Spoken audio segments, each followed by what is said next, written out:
Why would the United States government lock up a dead man's papers for 73 years if their own experts said the papers were worthless? Why would they station federal agents around those papers, 24 hours a day, for longer than the Second World War lasted? And why, when those papers were finally inventoried at the other end of the Atlantic, were 20 containers missing? That dead man was Nikola Tesla. You probably know him as the man who invented the alternating current motor, the Tesla coil, the wireless transmitter at Wardenclyffe Tower on the north shore of Long Island. You probably don't know that 3 days after his death, 4 men picked the lock on his hotel safe in Manhattan, and that none of them were FBI. You don't know that one of them was Tesla's own nephew, a man the FBI considered a communist sympathizer. You don't know that 8 years before his death, the Soviet Union paid Nikola Tesla $25,000 in cash for a weapon design, and that the receipt still sits, signed, in the FBI's file on him today. By the time you finish watching this video, you are going to understand who Nikola Tesla really was. You are going to understand what he built, what he lost, and what was taken from him. You are going to understand why a country at war asked an engineer from MIT to read every page he ever wrote, why that engineer told them the papers were worthless, and why, after he said that, they kept them anyway under armed guard in a federal warehouse in Lower Manhattan for nearly 9 years. You are going to understand exactly what happened in room 3327, and you are going to understand the one question, 83 years later, that no agency in the United States has ever been willing to answer. Stay with me. Before you can understand why the United States government seized 80 trunks of papers from a dead man's hotel room, you need to understand who that man was. You need to understand where he came from. You need to understand what was taken from him long before any government got involved. The village of Smiljan sits in the mountains of what is today the Republic of Croatia. In 1856, when Nikola Tesla was born there on the night of July 9th into July 10th, a night of thunderstorms so violent that the midwife reportedly called him a child of darkness, and his mother corrected her, calling him a child of light. That village was a Serbian Orthodox parish on the southern frontier of the Austrian Empire. His father, Milutin, was a priest. His mother, Zhuka, was illiterate. She had never been allowed to learn to read, and she was, by every account from the people who knew her, a gifted inventor, building household devices, mechanical egg beaters, kitchen tools, out of her head, with her hands. Tesla would later credit her with everything. He had an older brother named Dane. Dane was, by every account in the family, the brilliant one, the one their father had chosen as heir, the one everyone expected to do great things. When Tesla was 7 years old, Dane was thrown from a horse and killed.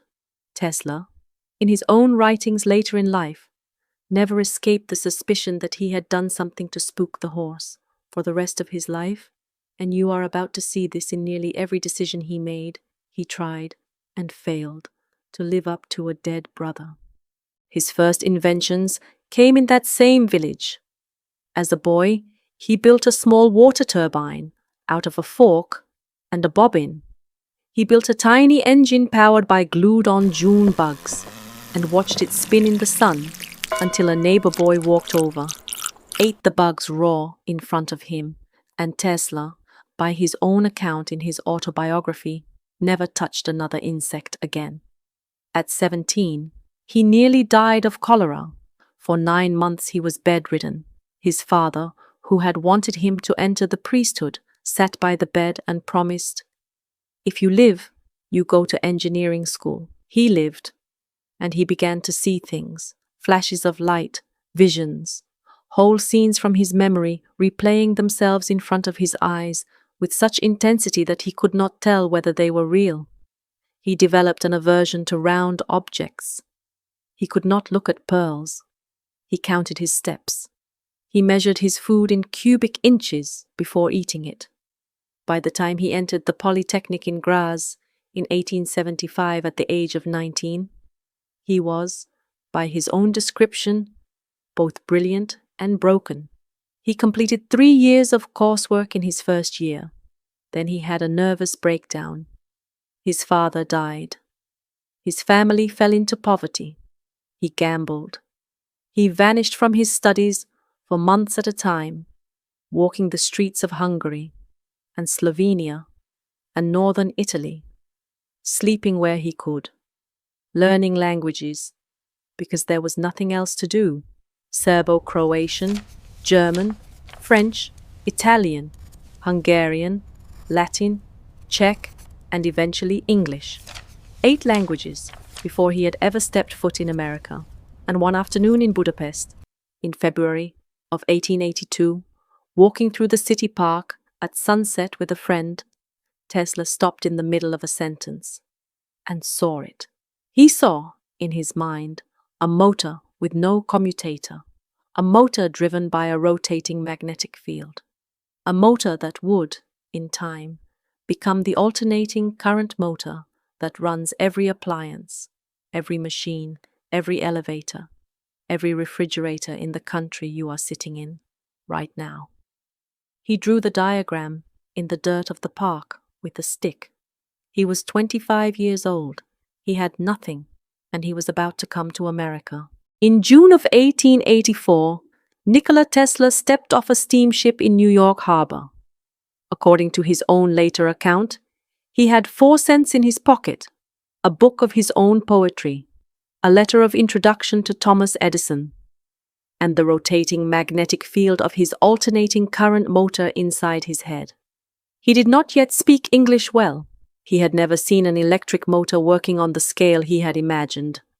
But within 72 hours, he was working in the laboratory of Thomas Edison in Lower Manhattan, redesigning Edison's direct current generators.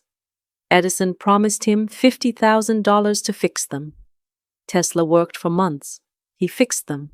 When he asked for the money, Edison reportedly told him, "You don't understand American humor." Tesla quit. For the next year, and you can verify this in his own correspondence, he dug ditches in Manhattan for $2 a day. Stop for a moment and let that settle. The man who would, before his death, hold over 300 patents in 26 countries. The man whose alternating current would, 2 decades later, power the city he was now digging trenches under. $2 a day. In 1887, Tesla founded the Tesla Electric Company. He filed his first AC motor patents. And in July of 1888, an industrial magnate named George Westinghouse paid him $60,000 in cash and stock, plus a royalty of $2.50 on every horsepower of electricity his motors would produce, plus $2,000 a month as a consultant. It was the deal that would, over a lifetime, have made Nikola Tesla one of the wealthiest men in America. If it had ever been honored in full, the war of currents had begun. Edison fought back the only way he knew how, by demonstrating in public what alternating current could do to a living body. He electrocuted dogs. He electrocuted horses. He lobbied for the first electric chair in 1890 to use AC, to associate Tesla's current with death. Tesla won anyway. On May 1st, 1893, the World's Columbian Exposition in Chicago opened to the public. Nearly 100,000 incandescent lamps, every single bulb, every single watt, powered by Tesla and Westinghouse's alternating current. 27 million people walked under his lights. 3 years later, on November 16th, 1896, the first hydroelectric power station at Niagara Falls, designed to Tesla's specifications, began transmitting electricity 26 miles to the city of Buffalo. Nikola Tesla, at the age of 39, had won. He was the most famous electrical engineer in the world. For about 8 years, from roughly 1890 to 1898. Nikola Tesla was, by most accounts, the most photographed scientist in the United States. He was tall, 6'2", almost a foot taller than the average American man of his era. He weighed 142 pounds and never varied from it. He owned, at one point, 27 near-identical three-piece suits. He never wore the same handkerchief twice. He had his white gloves changed every 2 weeks. And every evening at exactly 8:10, not 8, not 8:15, 8:10, he walked into Delmonico's restaurant on Fifth Avenue. He ate the same meal. He requested, in writing, 18 freshly laundered linen napkins, which he stacked beside his plate and used, one at a time, to polish his silverware before he would let it touch his food. He would not shake hands. He would not look directly at a woman wearing pearls. He would not eat anything that had not been computed in cubic inches before it was placed on the plate. Despite all of this, or maybe because of it, Nikola Tesla had friends. Mark Twain, the most famous American writer of his generation, became a regular visitor to Tesla's laboratory on South Fifth Avenue. The two men had been reading each other since Tesla's adolescence in Croatia, where Twain's novels had reached him in German translation during his illness, and Tesla, in his autobiography, credited Twain with helping him want to live through it. There is a photograph of Twain in Tesla's laboratory, holding a glowing vacuum tube in his bare hand, lit up by alternating current flowing through nothing but the air. Twain is grinning. Tesla was also close to Robert Underwood Johnson, the associate editor of Century magazine, and to his wife Catherine, to whom Tesla, over the course of 25 years, wrote letters of unmistakable affection. He never named what he felt for her. She wrote him pleading, frustrated letters back. He answered them with poems and electrical schematics. He never married. He told a reporter in 1924 that a man, in his line of work, could not afford to divide himself. He had been a guest at the homes of John Jacob Astor IV. Yes, the same Astor who would, 13 years later, drown on the Titanic. And Astor would, in January of 1899, purchase $100,000 of Tesla Electric Company stock, money Tesla used to finance his next great experiment in Colorado Springs. He gave private demonstrations for Rudyard Kipling. He was profiled repeatedly in Century and McClure's and the New York Herald. And then, on the night of March 13th, 1895, between 2 and 3 in the morning, Tesla's laboratory at 33 to 35 South Fifth Avenue burned to the ground. He lost everything inside it: notebooks, models, prototypes, the mechanical resonator he had been refining for 7 years, his private papers from Smiljan, his correspondence with Westinghouse. It was the first time, in Tesla's own description, he was unable to think for several months. He rebuilt, but the laboratory he rebuilt was not the same, and the work he produced from it, the next set of experiments, the ones the United States government would eventually become interested in, was different in kind from anything that came before. He had begun to disappear. Stay with me, because this is where the official story stops and the strange story begins. In 1898, Tesla was working out of a laboratory on East Houston Street in Manhattan when he built a small mechanical oscillator. By his own description, it was no larger than an alarm clock. He attached it to an iron pillar in his workshop. He turned it on. According to John O'Neill's 1944 biography, written by a journalist who had known Tesla personally for 40 years, the entire building began to shake. Plates fell, glass cracked. Construction workers on the floors below ran into the street. Police arrived. Tesla, calmly, smashed the oscillator with a sledgehammer to make it stop. He called it the earthquake machine.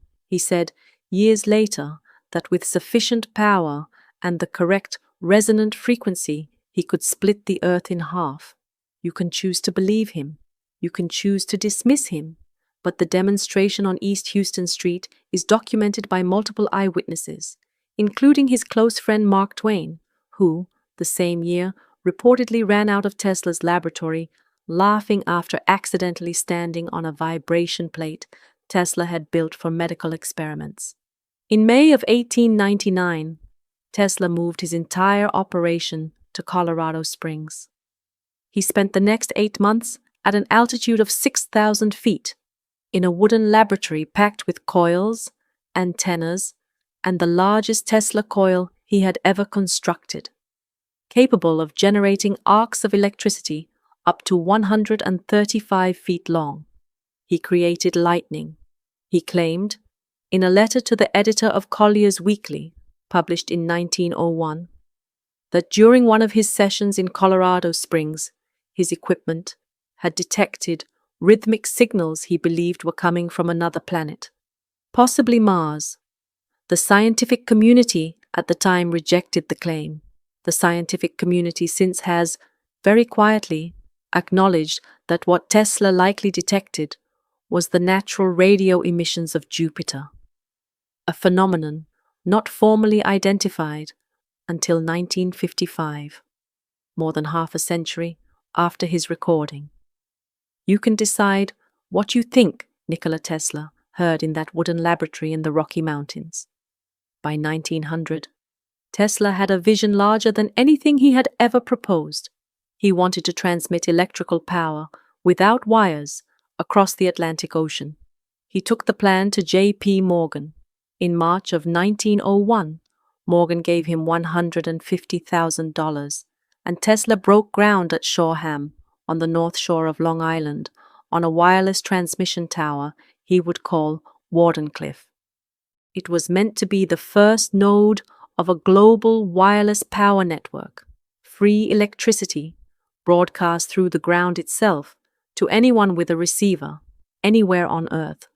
When J.P. Morgan, according to several Tesla biographers, finally understood what Tesla intended to do, that the network would be free, that there would be no way to bill it, no way to meter it.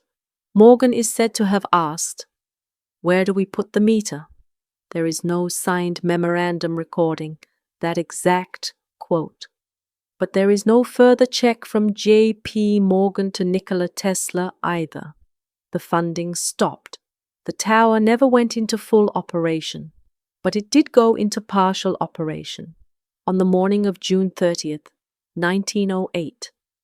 And I want you to remember this date. Wardenclyffe was active, nearly 9,000 kilometers away in the Tunguska region of Siberia. 1,000 square miles of forest were instantly flattened by an explosion of unknown origin. Eyewitnesses described a column of bluish light in the sky. The blast registered on seismographs across 3 continents. To this day, the Russian Academy of Sciences has never produced an impact crater, has never recovered confirmed meteorite fragments, and has never offered a final explanation. Tesla, in his private notebooks, never mentioned Tunguska by name, but some researchers, including the Tesla biographer Oliver Nicholson, working from Tesla's surviving correspondence, have argued that the timing is not a coincidence, that Tesla, in the summer of 1908, was testing the directional capabilities of his unfinished wireless tower. That something at Wardenclyffe got out of control. You decide. In December of 1901, on the other side of the Atlantic, Guglielmo Marconi sent the first wireless signal across an ocean.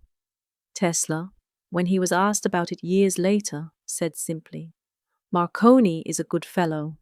Let him continue. He is using 17 of my patents." The world celebrated Marconi. In the summer of 1917, Tesla's Wardenclyffe Tower was dynamited by the Smiley Steel Company of New York, acting on the orders of the hotelier George Bolt, who had taken possession of the property to recover Tesla's unpaid debts. The official explanation given to Tesla was scrap metal recovery for the war. A rumor circulated in the press at the time that the United States government had ordered the demolition, fearing that German agents were using the tower as a navigation beacon for submarines off the Long Island coast. That rumor has never been confirmed. It has also never been put to rest. Tesla watched the demolition from a hotel window in Manhattan, his greatest experiment, gone in a single afternoon. He never built another laboratory. You probably picture Nikola Tesla as a young inventor. Most people do. The photographs you see in textbooks, the long face, the dark hair, the immaculate three-piece suit are almost all from the 1890s, the period before Wardenclyffe. But Tesla lived for another 43 years after that tower was dynamited, and the man who lived those 43 years is not the man in the textbooks. He moved through the hotels of Manhattan in slow descent, the Waldorf Astoria first, where he had once held court with John Jacob Astor and Mark Twain, until he could no longer pay the bill. The St. Regis after that, the Hotel Pennsylvania, the Hotel Governor Clinton on 7th Avenue, where he would, in the early 1930s, leave behind an unpaid $400 bill and pledge a working model of one of his inventions as collateral. That working model, you'll remember, turned out to be a 20-year-old Wheatstone bridge. He had bluffed his own hotel, and finally, in 1934, the New Yorker Hotel on 8th Avenue, room 3327. He filed for patents, and they were rejected. He pitched inventions, and no one funded them. He gave press conferences on his birthdays every year from 1931 onward, because the press was the only audience he had left. In July of 1934, on his 78th birthday, in the dining room of the New Yorker Hotel, he announced what he called Teleforce. The newspapers called it the death beam. He claimed it was a directed energy weapon capable of projecting a beam of charged particles, thin enough to destroy a fleet of 10,000 enemy aircraft at a range of 250 miles. He insisted it was not a theory. He insisted the design was complete. He offered it, in succession, to the United States War Department, to the British Air Ministry, to the Yugoslav government in exile, and, when no Western government would take it seriously, to the Soviet Union. The United States declined. But on April 20th, 1935, the Emptied Trading Corporation, a Soviet trading front operating out of New York City, paid Nikola Tesla $25,000 in cash for the partial plans of his weapon. That payment is documented. The receipt sits, signed, in the FBI file on Tesla today. We'll come back to it. And in the years between the press conferences, alone in his hotel rooms, Tesla fed pigeons. He fed them at Bryant Park. He fed them in front of the New York Public Library. He fed them when the weather grew colder in his rooms, bringing injured ones home in a small carrying box, nursing them on the windowsill, naming them. He told the journalist John O'Neill. And this is the line from O'Neill's 1944 biography that is impossible to forget, that he was in love with one of them, a white pigeon, with light grey on the tips of her wings. He said, when she died, something inside him died with her. By 1943, Nikola Tesla was 86 years old, emaciated, his lifelong 142-pound frame visibly wasted. Westinghouse, in 1934, had quietly begun paying his New Yorker hotel bills as a consulting retainer to keep the lights on and the rent current. In 1939, the Yugoslav monarchy, the kingdom that would later collapse into 7 countries, had arranged a $600 monthly stipend for him. It was charity from his homeland, brokered by his nephew, Sava Kosanovic. Almost nobody else came to see him. By 1943, the United States was at war on two fronts. The Office of Strategic Services, the precursor to the CIA, was reading his correspondence. The FBI was tracking his visitors. And inside the Office of Alien Property Custodian, a wartime division of the Justice Department, someone had asked a quiet question and quietly answered it. The question was, if Nikola Tesla dies, who walks into the room first? It wasn't going to be the FBI. On the evening of January 7th, 1943, at roughly 10:45 at night, in room 3327, Nikola Tesla's heart stopped. It was Alice Monaghan, a chambermaid, who found him the next morning. She had been told, by the management of the New Yorker hotel, never to enter room 3327 without permission. The man who lived there, the strange old foreigner who fed pigeons and gave press conferences nobody attended, had been very particular about that. On the morning of January 8th, she ignored the sign. She entered the room. She found him. The assistant medical examiner ruled coronary thrombosis. There was no autopsy. There were no witnesses to the death itself. There was no note. There was no sign of forced entry. There was no sign of struggle in a hotel suite filled with notebooks, blueprints, correspondence, and a steel safe to which he alone had the combination. What happened in room 3327 in the hours after his death has never been fully explained. Because by the time the door was closed behind Alice Monaghan, two things had already begun to happen. The first was that the Office of Strategic Services alerted the Federal Bureau of Investigation that an asset had died. The second was that someone, somewhere inside the Office of Alien Property Custodian, picked up a telephone. Less than 24 hours later, 4 men with a locksmith would walk into room 3327, and the FBI would not arrive until the following afternoon. His name was Sava Kosanovich. He was Tesla's nephew, the son of one of his sisters. At the time of Tesla's death, Kosanovich was a diplomat with the Yugoslav government in exile, operating out of New York. The FBI had been watching him for years, and they were not entirely wrong to be watching him. He would, 3 years later, become Yugoslavia's ambassador to the United States, appointed by Josip Broz Tito, a communist head of state. On the night of January 8th, 1943, less than 24 hours after Tesla's body was found, Kosanovich entered room 3327. He didn't come alone. With him were 3 other men. George Clark, who ran the in-house radio museum at RCA, the corporation Tesla had been suing for stolen patents for over a decade. Kenneth Sweezy, a science writer who had known Tesla personally for 25 years. And a 4th man you have never heard of, a locksmith, a representative from the Shaw Walker Company, an office equipment manufacturer based in Muskegon, Michigan. None of them were FBI. None of them had a court order. The Shaw Walker man was there to open Tesla's safe. They told the hotel manager they were searching for Tesla's will. They opened the safe.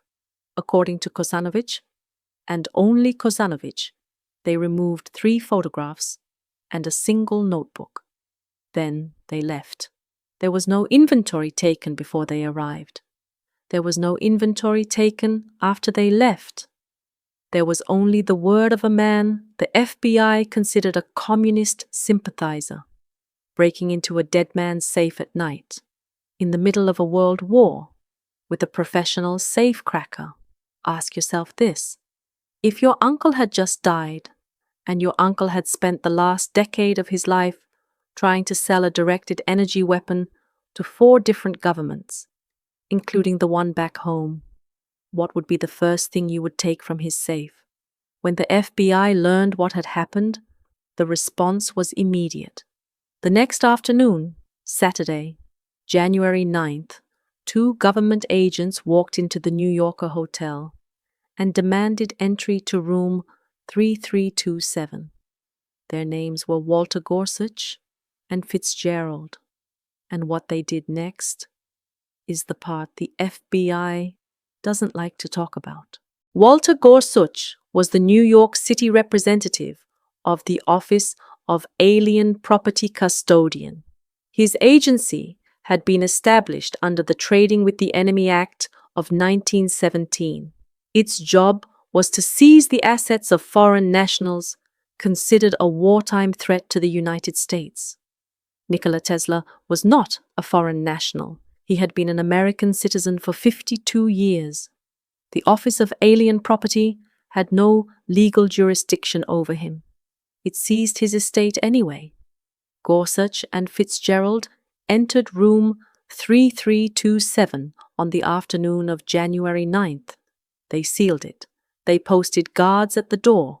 Over the next 48 hours, they removed what the FBI's internal memoranda describe, and I am quoting directly from the released file, as 2 truckloads of material. But they were not finished there.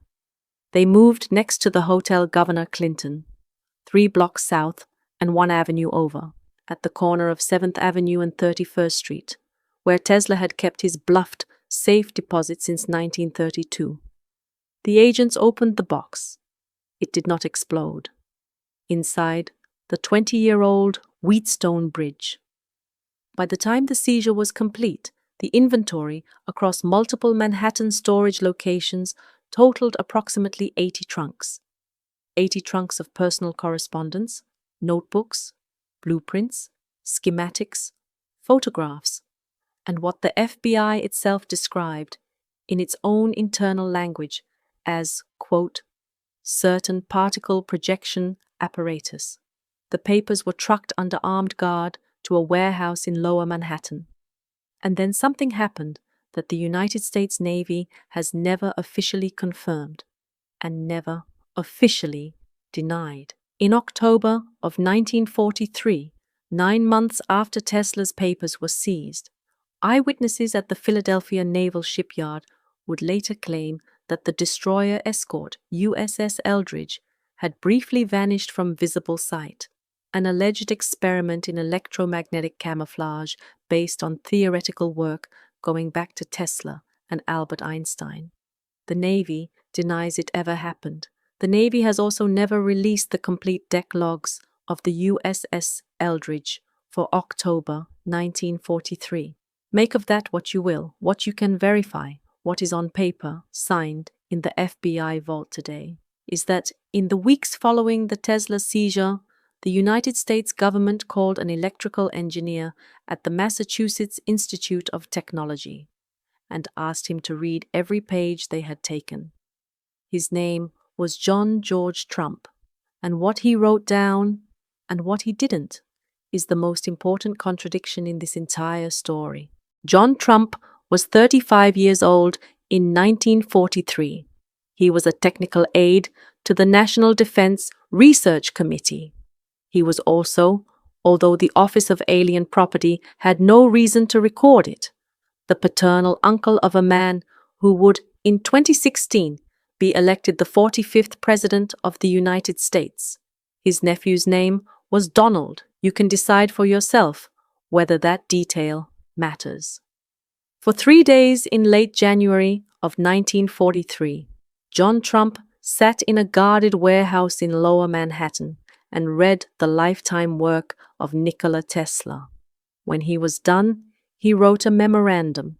The relevant passage, quoted directly from the document later released by the FBI vault, reads, "There exist among Dr. Tesla's papers and possessions no scientific notes, descriptions of hitherto unrevealed methods or devices, or actual apparatus which could be of significant value to this country, or which constitute a hazard in unfriendly hands." His thoughts and efforts during this latter period, the memorandum continued, were primarily of a speculative, philosophical, and promotional character. Translation: there was nothing there. That was January 1943. Now ask yourself a question. If there was nothing there, if the man who had just spent 3 days reading every page Nikola Tesla ever wrote told the government, in writing, that the papers had no value? Why did the United States government keep them? Not for a year, not for 2, for nearly 9 years, under continuous federal guard, 24 hours a day, in a sealed warehouse in Lower Manhattan. That is longer than the Second World War lasted. The man cleared the papers in January of 1943. The papers were not released until 1951.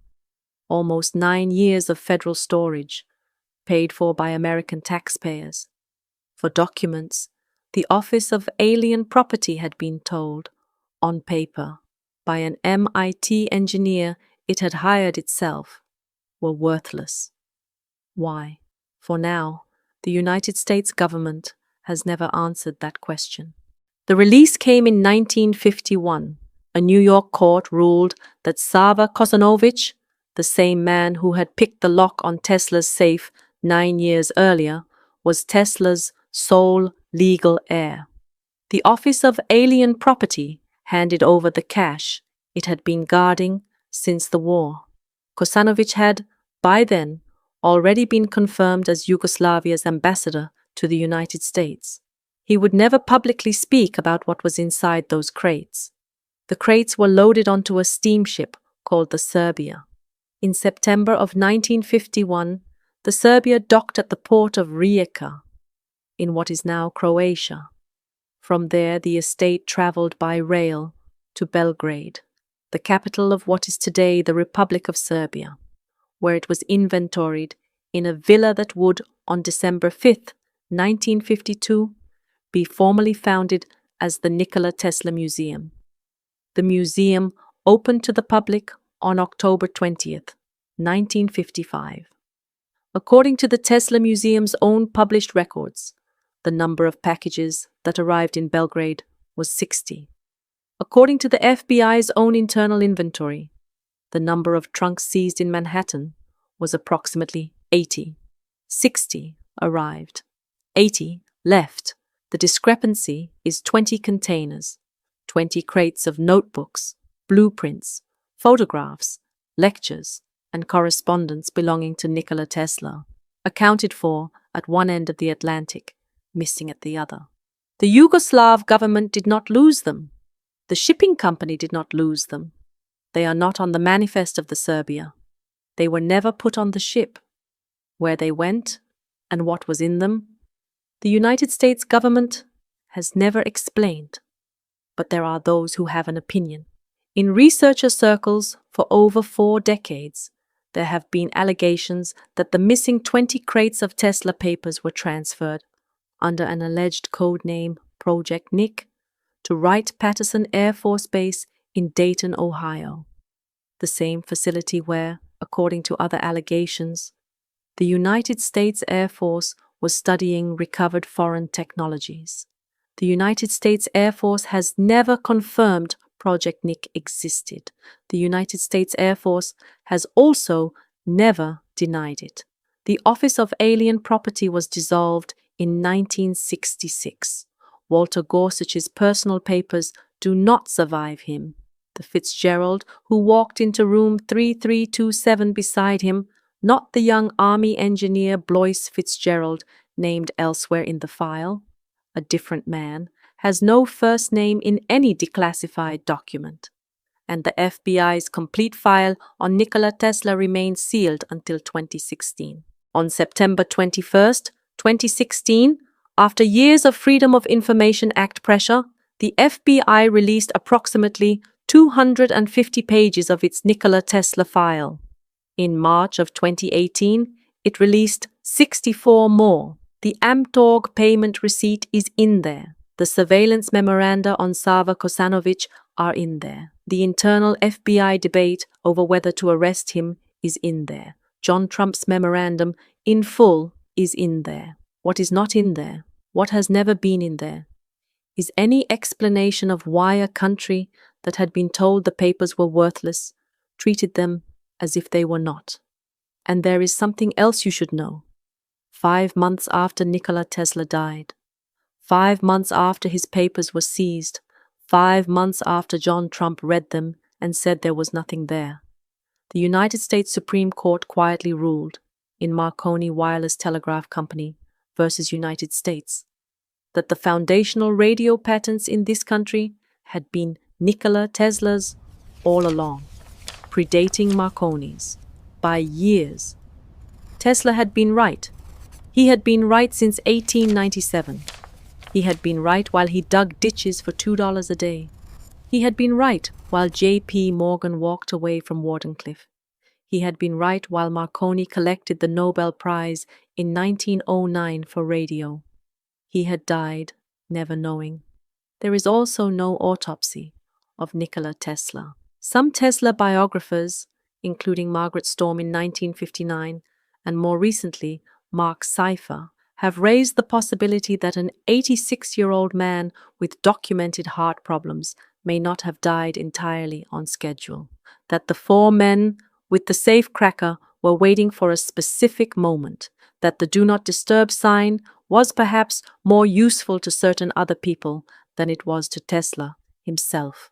You will not find that claim in the FBI file, but you will not find a denial of it in the FBI file either. For 73 years, the United States government quietly retained, examined, and concealed the personal effects of a man whom its own expert had publicly cleared. That is the part nobody at the agency has ever been willing to put on the record. 20 containers are still missing. The Office of Alien Property is gone. The men who walked into room 3327 are dead. The FBI's redactions on certain pages of parts 2 and 3 have never been lifted. The papers were worthless. They classified them anyway. For now.